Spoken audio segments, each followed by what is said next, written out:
本来盐分地带这4个字是一个地理的名词嘛哈。后来因为伫日据时代的时阵，这个老作家因拢有咧聚会，南北二路的文人拢来，一个文学团体，较叫做盐分地带。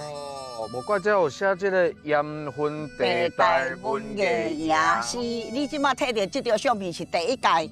盐分地带伊的老作家，伊有7个代表，叫做北门七子。北门七子是其中就是以吴新宁为代表。所以这个盐分地带出这个北门七子，听起来是江湖上足青影的款。问题这咱在看，唔知什么意思啊？有啊，因为盐分地带文学本身就是一个反抗的文学啊。反抗。